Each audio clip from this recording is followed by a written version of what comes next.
आपण मैंने कौन आश्चर्य हो जाऊँ कि एपटे गोटे वीडियो देखी एपटे गोटे वीडियो चलती आ मझे साई बही। हाँ आज्ञा, ये केवल संभव होती मो ओडावासी भाई भौणी मान सकाशे। प्लीज ये वीडियोटा शेयर कर। जी मो पुओ को साहाଯ୍य करुच अशेष अशेष धन्यवाद। कहीं मो पुओ को आपण मैंने देखिपे कौन होता बर्तमान मो पु ट्रिटमेंट है कौन आपण आखि सामने बही।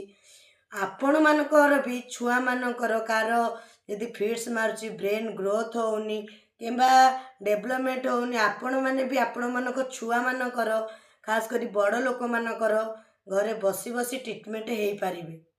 केवल एक्सरसाइज आसतु सकाळू केवल एक्सरसाइज आसतु।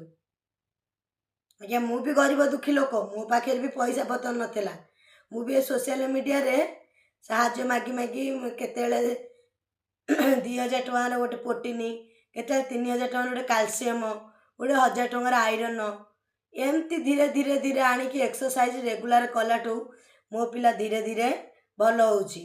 आमर जो ये फिट्स हो कि ब्रेन ग्रोथ हो कि पैरालिसिस हो ट्यूमर हो जो कौन सी जिनस हो आज्ञा आमर ग्रोथ ही होनी ब्रेन डेवलपमेंट होनी।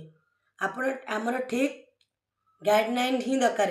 आपण मैंने घरे बसी बसी जदि एमती भल रिजल्ट पाइबा चाहूँगी ताले मोर प्रत्येक वीडियो रे जोगाजोग नंबर दिखाई। प्लीज मत कांटेक्ट करंतु।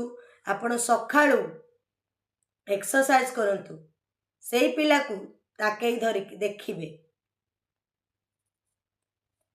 केमिति मिराकल रिजल्ट आपण भी पाई परिबे। मु जदि संघर्ष करी मो पिला को भल करि पारची ताले आपण माने काई करि परिबेनी मां माने कि मो भाई माने भल हबो।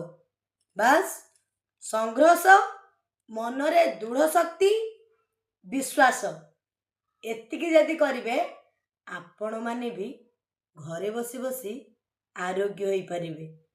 कौन कहली मो ओडावासी भाई भौणी माने बुझी पाइले ताले वीडियोटा शेयर करंतु। जो पैरालिसिस हो ट्यूमर हो कैंसर हो जेकोसी रोग हो भल होई परिबो एक्सरसाइज माध्यम सहित। विश्वास होउची यदि जोगाजोग नंबर दिया कांटेक्ट करंतु निश्चिंत भल हम एटा ग्यारंटी।